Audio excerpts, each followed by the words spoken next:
tere! Ma hakkan ilmselt seda videosi tegema ainult seeriate osas, seeriate järgi. Ma mõtlen, kas ma teen järjest seeriad või siis vaheldumisi. Aga alustame väikse seeriaga, kus me räägime laste kaitsmisest, propagandast, kommunikatsioonist, sotsiaalmeedia kontrollist ja nii edasi, nii edasi, nii edasi. See esimene video on meil laste kaitsmisest digitaalse identiteedini. Ma tahan selle video alguses ühe asja kohe selgeks teha, et kellelegi ei tekiks arusaamatusi. Mina olen 100% laste kaitsmise poolt internetis, päriselus, igal pool. Mina ei ole selle laste kaitsmise vastu. Ma arvan, et lapsi tuleb kaitsta seal pornograafia, seksuaalse ärakasutamise, võõraste täiskasvanute lähenevuskatsete eest, sõltuvust tekitava disaini ja paljude teiste internetiga kaasnevate probleemide eest. Ja ma arvan ka, et sotsiaalmeedia võib lastele, eriti noorematele teismelistele olla päris kahjulik. Aga nüüd ma räägin edasi, et seega nagu minu probleem ei ole eesmärgiga. Minu probleem on antud meetodiga. Poliitiline arutelu kipub järjest rohkem liikuma väga lihtsa loogika suunas. Kui sa oled laste kaitsmise poolt, pead sa toetama sotsiaalmeedia keelustamist, robustset vanusekontrolli, näotuvastust, digitaalse identiteedi kasutamist või mingit muud süsteemi, millega internet peab suutma tõestada, et sa oled piisavalt vana. Et sa ei ole pätt ja kaabakas. Ja kui sa nende meetodide vastu oled, tuleb kohe küsimus. Kas sa siis ei tahagi lapsi kaitsta? See on minu meelest vale küsimus. Õige küsimus oleks hoopis, et milline lahendus kaitseb lapsi kõige paremini ning teeb seda kõige väiksema kahjuga ülejäänud ühiskonnale. Ja siin muutub kogu asi palju huvitavamaks. Laste kaitsmisest saab kiiresti täiskasvanute kontrollimine. Et vaatame kõigepealt, kuhu me praeguseks oleme jõudnud. Austraalias jõustus 25. aasta detsembris süsteem, mille järgi mitmed suured sotsiaalmeedia platvormid peavad võtma mõistlikke meetmeid, et alla 16-aastased ei saaks seal kontot omada. See puudutab muu hulgas Facebooki, Instagrami, TikToki, X'i, Redditit ja YouTube'i. Siin on oluline teha üks täpsustust, sest osa teemast, mis ma hakkan rääkima, on nagu natuke lihtsustatud, aga ma ei viitsi väga sütsi minna, sest materjali on palju. Need erinevate riikide ja asutuste dokumendid läbi vaadata. Ma ei tee seda siin videos, ma lihtsalt räägin üldiselt. Austraalia ei nõua, et iga täiskasvanu peaks tingimata valitsuse väljastatud ID-kaardi interneti üles laadima. Vastupidi, platvorm ei tohi teha riiklikust isikut enda dokumendist ainsat võimalust. Alternatiiv peab olema. Austraalia regulaator ise ütleb, et kõigi kasutajate täielik vanuse verifitseerimine ei pruugi olla mõistlik. Aga üks asi on see, mida nad ametlikult ütlevad, ja teine asi on see, et kuidas see reaalselt hakkab välja nägema. Ning see ei tähenda, et ei ole probleemi, sest mingisugust vanuse hindamist võib siiski rakendada väga suure osa kasutajate suhtes. Selleks võib kasutada juba olemasolevaid kontoandmeid, kasutaja käitumist, näopilti, teist internetiteenust või mõnel juhul ka dokumenti. Kasutaja käitumine on see, kus te veebi lähete ja siis ta viskab üks aknet, et lubate küpsiseid või mitte. Kui lubate küpsiseid, siis nad koguvad andmeid selle kohta, mida te vaatate, mida te uurite. Näiteks kui te vaatate mingisugused ajalehe websaiti, siis nad vaatavad, mis teemad teid huvitavad. Või kui kasutate Google'it, siis nad vaatavad, mida guugeldad. Kui sa oled nõus, annad oma nõusoleku küpsiste osas. Aga teisisõnu, küsimus ei ole ainult selles, kas sa näitad Facebookile oma passi või ID-kaardi, küsimus on selles, et kas me liigume interneti suunas, kus platvorm peab sinu kohta järjest rohkem teadma, et otsustada, millist internetis sul üldse lubatakse kasutada. Suurbritannias on näiteks protsess läinud teises suunas. Alates 25. aasta juulist, ehk siis aasta on juba see juba kehtiv, peavad mitmed pornograafiat või muud lastele kahjulikku sisu pakkuvad teenused kasutama Ofcomi nõuetele vastavat väga tõhusat vanusekontrolli. 2006. aasta suvel valmistub Suurbritannia juba järgmist sammu aruteluks, et alla 16-aastaste sotsiaalmeedia piirang, mis võiks juhtuda 27. aastal. Siin on jällegi küsimus, kuidas on seadus nimetatud, kirjutatud, sest pornograafiaga on arusaadav, aga muud lastele kahjulik sisu on see asi, mis tekitab küsimust. Sest kui meil on pornograafia, siis ilmselt läheb siin alla ka erootika. Aga vabandust, erootikat te võite näha igal pool. Üldse igal pool. Facebookid, igasugused Discordid, igasugused Redditid. Mitte selles mõttes, et seda seal 100% kõik jagavad seda, aga lihtsalt võib olla inimesi, kes jagavad seda. Ehk siis näiteks keegi paneb mingi poole erootilise pildi või siis neiud panevad endast poolealasti pilte. No mitte poolealasti, samas bikiinid all. Läheb ka erootika alla. Plus veel, küsimus on see, mida täpsemalt tähendab nii-öelda kahjulik sisu. Lähme edasi.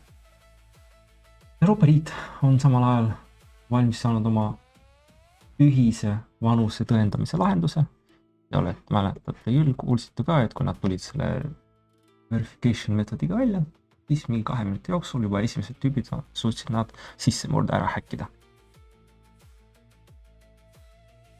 Komisjoni süsteem on märksa nii-öelda privaatsussõbralikum, kui mõni kõige düstoopilisem kirjeldus sellest internetis.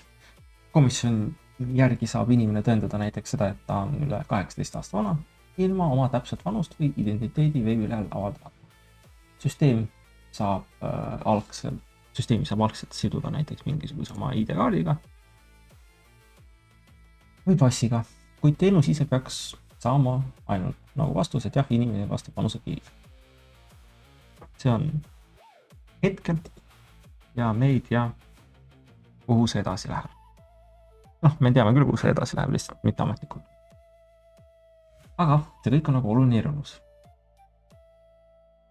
Aga samal ajal on Euroopa Komisjon väga selgelt öelnud, et süsteem on tehniliselt ühildatav tulevaste Euroopa digitaalse identiteedi rahakottidega ning seda saab kohandada ka teistele vanusepiiridele, näiteks 13+, 15+ või 65+. Ehk siis neil on omad plaanid juba valgas. Ja siin tekib minu jaoks nagu põhimõtteline küsimus, et mitte, et kas süsteem on praegu kuri, vaid et miks ehitame laste kaitsmiseks infrastruktuuri, millega saab tulevikus kontrollida väga suure osa interneti kasutajate ligipääsu informatsioonile. Sest ütleme ausalt, et tegelikult on olemas juba praegugi palju lihtsamaid lahendusi. Et kui eesmärk on konkreetselt nagu minu lapse kaitsmine, siis miks alustame kogu internetist? Miks me ei alusta näiteks lapse seadmest, mida ta kasutab? Tänapäeval saab lapsevanem juba praegu väga suure osa sellest nagu probleemist lahendatud ilma ühegi riikliku või Euroopa tasandil digitaalse idendisüsteemita. Apple Screen Time on näiteks olemas, võimaldab lapsevanem piirata rakendusi, blokeerida täiskasvanutele mõeldud veebilehti, lubada ainult eelnevalt heaks kiidetud veebilehti, keelata rakenduste paigaldamise, piirata suhtlemist ning määrata, kui kaua konkreetseid rakendusi saab kasutada. Minu meelest on täiesti normaalne olemas. Sama family sharing funktsioon. Erinevad süsteemid on juba olemas. Google Family Link võimaldab samuti lapsevanemal rakendusi blokeerida, paigaldamist kontrollida, sisupiirangud seada ja ekraaniaega juhtida. Pluss veel, praegu on ka väga populaarseks muutunud igasugused äpid, mis sellega tegelevad. Näiteks üks on Custodio, mul tuli praegu Custodio Child. need on hästi palju äppe on tegelikult tekkinud, Norton juba on vana asi, Norton Parental Control, Custodian on uus üks, hakkas lihtsalt reklaami tegema, mul tuleb see kogu aeg. Spy, Parental variante on palju, ehk siis reaalselt on olemas juba süsteemid, lahendused, programmid, mis sellega tegelevad. Selle jaoks ei ole vaja eraldi seadusi maksma, uusi ametnikke palgata, uusi ministeeriumi osakondi luua ja nii edasi, nii edasi. Ehk siis, kui laste kaitsmine oleks prioriteet, siis oleks see lahendatud teistmoodi. Seega me kõigil tekib küsimus, mida soovitakse sellega teha. Et pluss veel selle peale saab ehitada veel ühe kihi, et lapsekonto võiks olla vaikimisi lapsekonto, et sellest saab piirata seal pornograafiat, erootikat, võõraste inimeste privaatsõnumid võivad olla vaikimisi keelatud, ehk siis ainult sõbrad saavad kirjutada, asukoha jagamine võib ka olla välja lülitatud või siis ainult lapsevanemale. Rakenduste paigaldamine võib nõuda nii-öelda vanema kinnitust, algoritmilise soovitussüsteemi saab muuta konservatiivsemaks. Koolis võib telefonide kasutamist piirata. Koduvõrgus saab rakendada sisufiltreid. Mis ma tahan öelda hiinlastel? Hiinlastel on väga hästi see nii-öelda arendatud, et üks asi on ka see, et nende algoritmid on juba tehtud niimoodi, et oleks lastele teistsugune. Ning neil on ka selline programm või ma ei tea, mis iganes asi, et kui sa vaatad poolalast inimesi, siis sul ekraan läheb roheliseks. Või siis kui sa kaameraga vaatad, ehk siis ei lase sul midagi sivitut teha, siis läheb ka nii-öelda ekraan roheliseks ja sa ei näe midagi ja sa ei saa midagi teha. Ja see on telefoni sisse nii-öelda, ma ei tea, kas tarkvara või riistvara tasemel pandud. Ehk siis meil on reaalsed lahendused olemas. Aga jah. Ja kui laps tahab mingile uuele teenusele ligipääsu, saab otsuse teha tema lapsevanem, kes vastutab lapse eest. Mitte Canberra, mitte London, mitte Brüssel, vaid lapsevanem. Veel huvitavam on see, et isegi Suurbritannia regulaator Ofcom jõuab oma 26. aasta raporti osaliselt samale järeldusele. Ofcom ütleb otse, et ükski vanusekontrolli meede ei kõrvalda täielikku mööda hiilimise võimalust ning laste kaitse vajab kiilist süsteemi. Sealjuures nimetatakse eraldi rakenduste koode, operatsioonisüsteeme või seadme taseme lahendusi. Ehk isegi regulaator ise tunnistab, et lahendust ei saa taandada küsimusele või siis käsule näita dokumenti.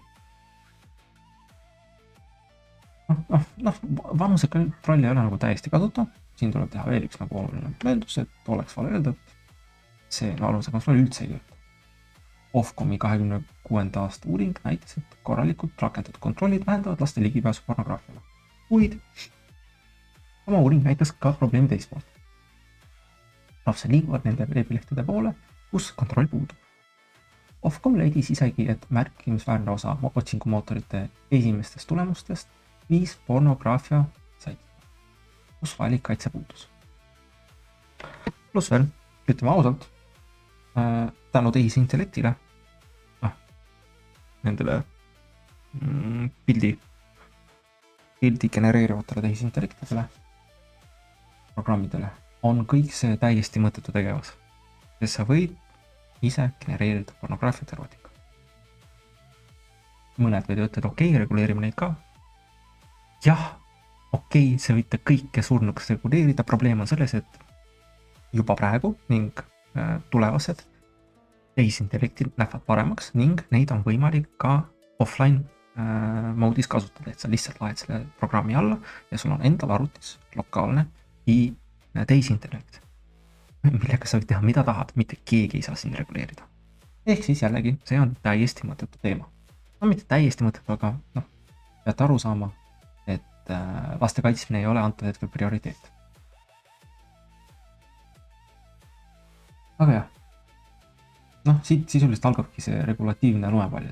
Kõigepealt paneme kontrolli pornosaitidele, laps läheb teisele pornosaidile, siis hakkame kontrollima otsingumootorit, siis laps hakkab kasutama teist osingut või VPN-i, siis muutub probleemiks VPN, laps kasutab vale vanust, siis muutub vajalikuks tugevam identiteedi kontroll, siis laps kasutab näiteks vanema kontot, siis tuleb hakata analüüsima konto kasutuskäitumist ja näiteks kui on vaja siis lõpuks seda ID-kaarti kasutada, siis näiteks laps võib lihtsalt kogemata varastada ära sinu täiskasvanu nagu ID-kaardi ja sisse logida ja vaadata, mida soovib.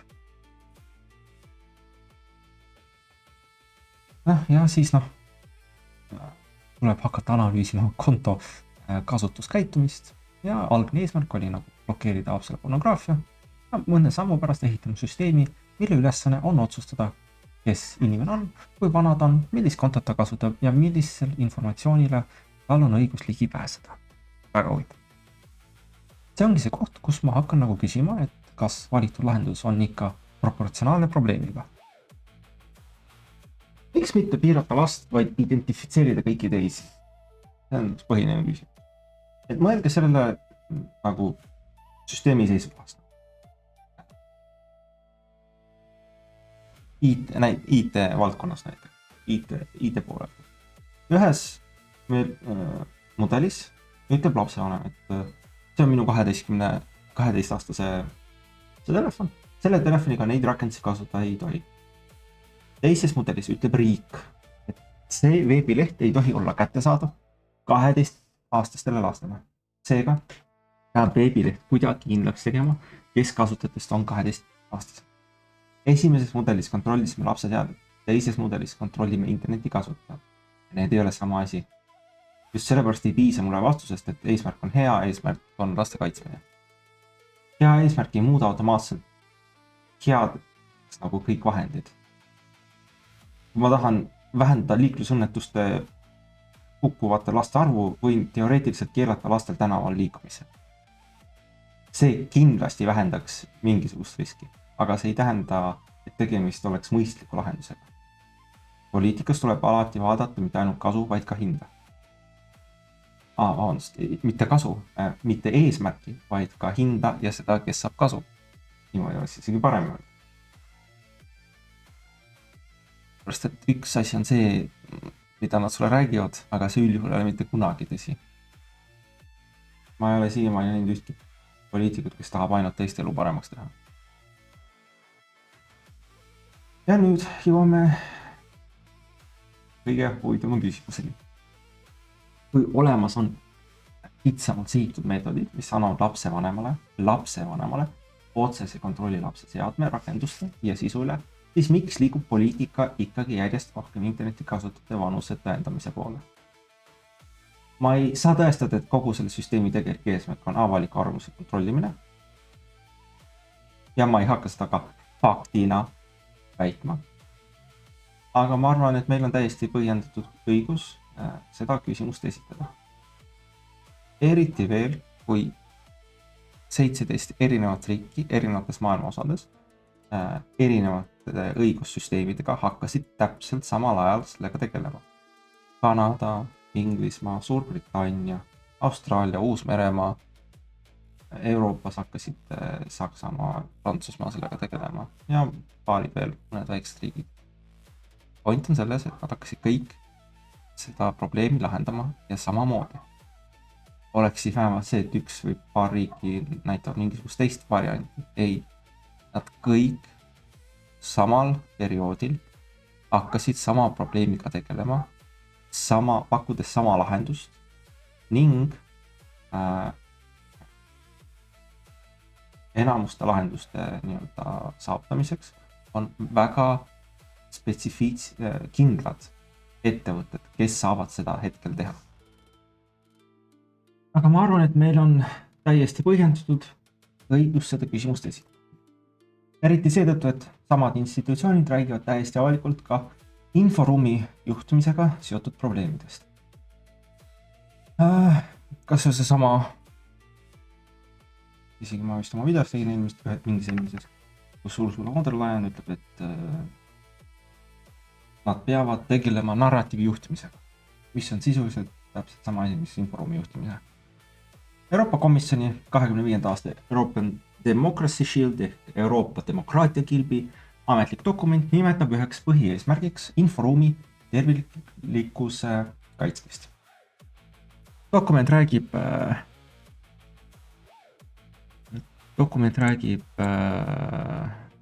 mis on jumal.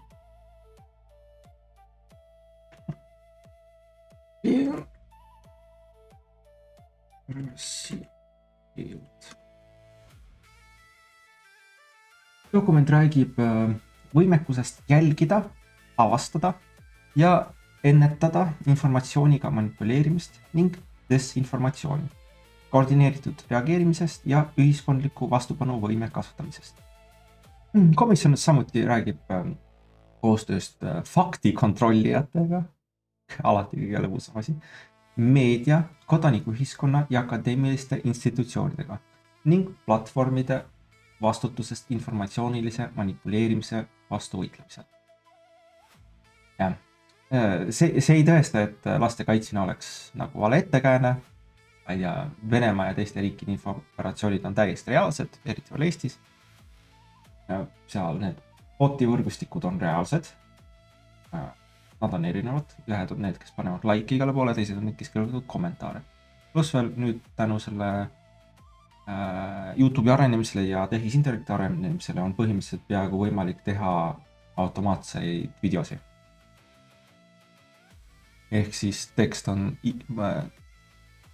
tehisintellekti poolt tehtud, peale loetud on ka tehisintellekti pealt. See on siis, kui inglise keeles teha. Inglise keeles saab see teha, teistes keeltes on raske.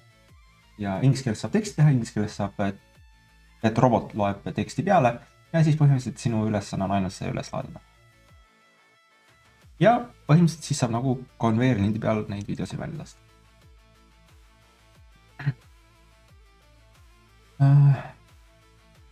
Valimiste mõjutamine on ka reaalne. Eurooplased teevad seda ameeriklased teevad seda eurooplastele. Inglased teevad, Iisrael teeb seda, Venemaa teeb seda.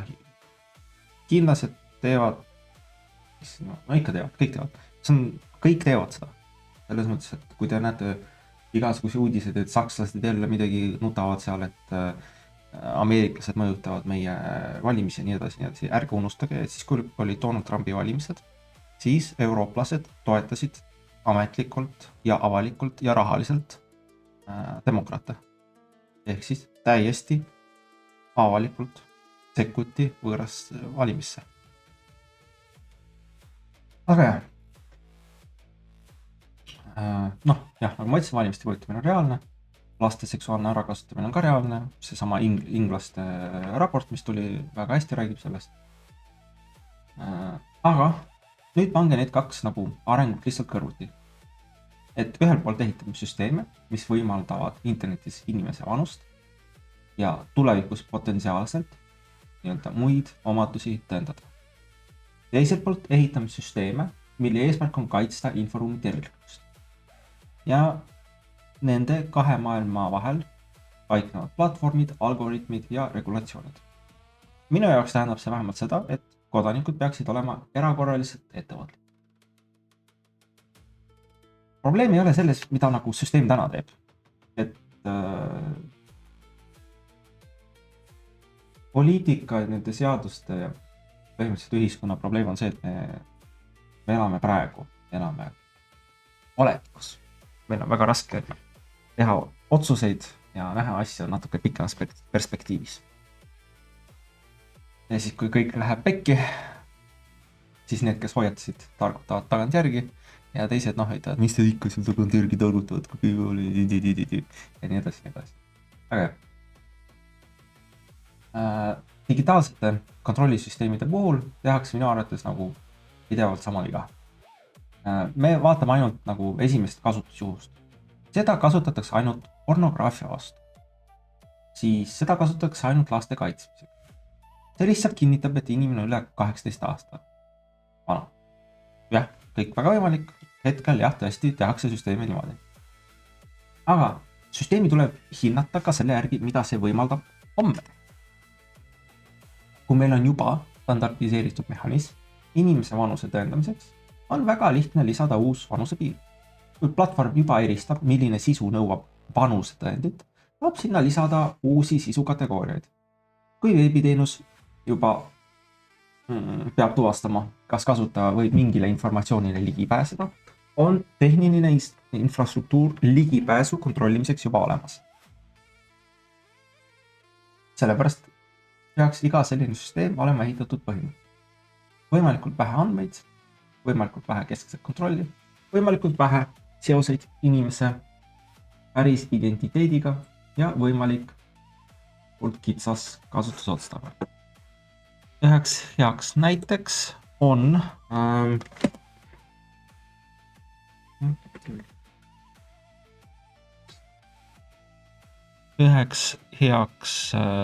väga heaks näiteks on see, et see on see video.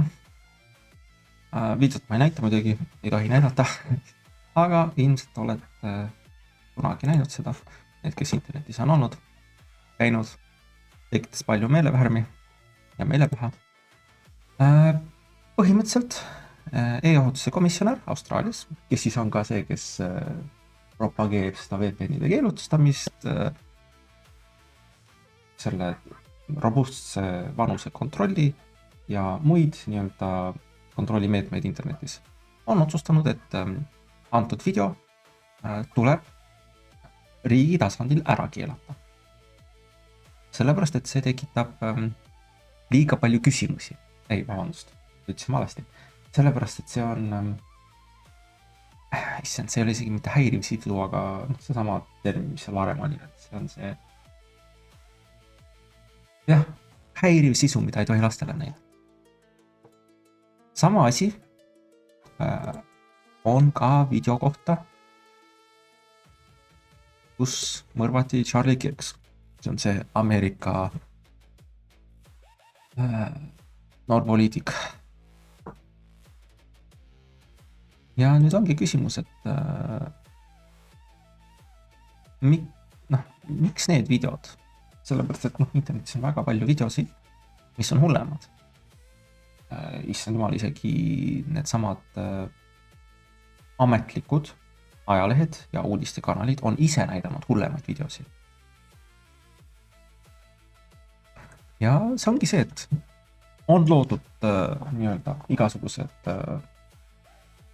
mitte infrastruktuurid, vaid on juba loodud nii-öelda erinevad süsteemid mingite kahjuliku sisu nii-öelda blokeerimiseks, mis oli enne pornograafia alaealistele täiesti okei, jah, aga nüüd me näeme, kuhu need sammud edasi lähevad. Et edasi on see, et igasugused videod, mis võivad tekitada ühiskonnas mingisuguseid küsimusi, mis on antud hetkel establishmenti vastu või siis mis ei poolda establishmenti otsuseid, siis neid tuleb blokeerida. Sisuliselt hakkab olema tulevikus ka sama asi, mida sakslased teevad, kus nad soovivad riigi tasandil blokeerida AfD. Küsimus ei ole AfD-s, küsimus on selles, et probleem on selles, et AfD-d pooldab mis on 20% rahvastikust. Et isegi kui nad blokeerivad AfD ära, tuleb mingi teine partei ja ta need inimesed hakkavad toetama. Sest rahvas on see, kes nagu valib, kes hääletab. Aga see ongi see, et mitte huvitav, aga oluline on vaadata uudiseid, mis tulevad antud hetkel Kanadast, Inglismaalt, Saksamaalt ja Austraaliast. Uus-Meremaalt ka, sest need on kõige siukesed,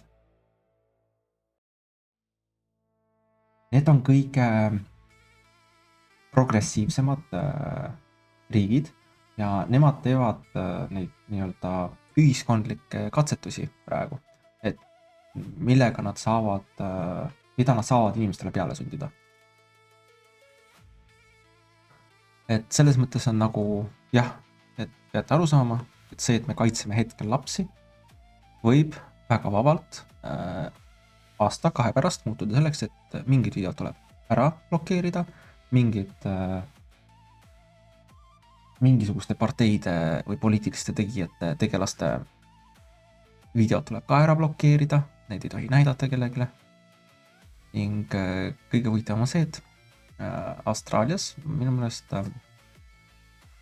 lubatud hääletada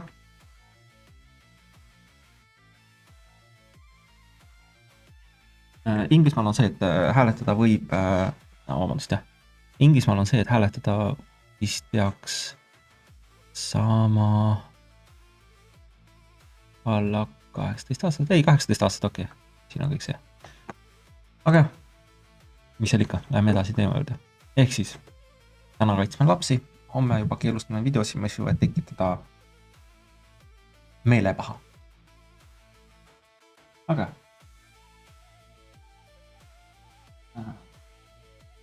Euroopa Liidu praegune anonüümsuse nii-öelda vanuse tõendi lahendus vähemalt üritab osa nendest probleemidest tehniliselt lahendada. Ning seda tuleb ka põhimõtteliselt ka ausalt tunnistada, et jah, nad midagi üritavad. Kuid unustage, nagu ma ütlesin, et see asi, millega nad välja tulid, on kiiresti kokku klopsitud jüra.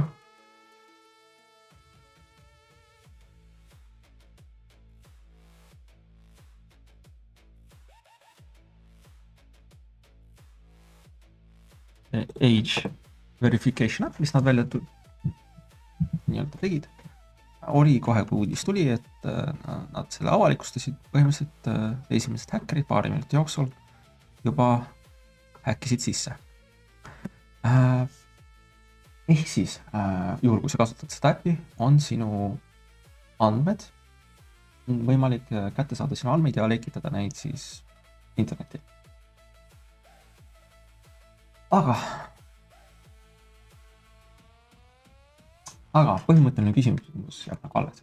Kas me tahame internetti, kus vaikimisi saab inimene informatsiooni otsida ja kasutada anonüümselt ning piirangud rakendatakse nagu ainult konkreetsetele lastele, või interneti, kus järjest suurema hulga tegevuste jaoks peab inimene kõigepealt tõestama, et tal on õigus neid tegevusi teha. Need on kaks väga erinevat tulevikku. Isiklikult näen, et laste kaitsmine peab algama lastest. Minu lahendus oleks nagu vastupidine, ärme ehita laste kaitsmiseks kõigepealt kontrolli kihti kogu interneti peale. Ehitame selle lapse seadusesse. Anname lapsevanemale tööriistad ja vajadusel kohustuse neid kasutada. Nõuame, et lapse kontod oleksid vaikimisi ohutud. Nõuame platvormil, et lapsi ei profileeritaks reklaamiks, et võõrad täiskasvanud ei saaks neile lihtsalt ligi, et sõltuvust tekitavad funktsioonid oleks piiratud ning et vanem saaks väga lihtsalt määrata, mida tema laps kasutada võib. See, mis ma praegu juba kõik rääkisin, need on olevad lahendused. Nad on reaalsed juba olemas. Nende jaoks ei pea midagi tegema. Ei pea midagi uut välja mõtlema, ei pea midagi uut looma, ei pea uusi ametkondi looma ja nii edasi. Need on olemas olevad süsteemid. Ja alles siis, kui neid palju kitsamalt sihitud lahendusi päriselt enam ei piisa, hakkame rääkima süsteemidest, mis mõjutavad kogu ülejäänud elanikkonna privaatsust. Sest laste kaitsmine ei pea tähendama seda, et kõiki täiskasvanud hakatakse kohtlema nagu lapsi. Ja just sellepärast suhtun ma praegusesse arengusse väga skeptiliselt. Sellepärast, et ma ei taha lapsi kaitsta, vaid täpselt vastupidi. Ma tahan kasutada lahendusi, mis päriselt kaitsevad lapsi, annavad vastutuse eelkõige lapsevanemale ja ei nõua selleks interneti muutmist identifitseeritud ja kontrollitud keskkonnaks. Kui aga valitsused järjekindlalt eelistavad just selliseid lahendusi, mis samal ajal suurendavad kasutajate identifitseeritavust, vähendavad anonüümsust ja annavad institutsioonidele rohkem kontrolli informatsiooni ligipääsule, siis ei tohiks kedagi üllatada, et kui inimesed hakkavad küsima. Kas küsimus on tõesti ainult laste kaitsmisest? Järgmises videos vaatame juba teist küsimust. Kas internetis muutub vanuse või identiteedi tõendamine kohustuslikuks või järjest tavalisemaks? Siis kes nagu sellest majanduslikult võidab? Sest sinna, kus riik loob kohustusliku kontrolli, tekib peaaegu alati keegi, kellele selle kontrolli läbiviimise eest makstakse. Jätke meelde, lapsed, te väärite seda valitsust, mis teil on.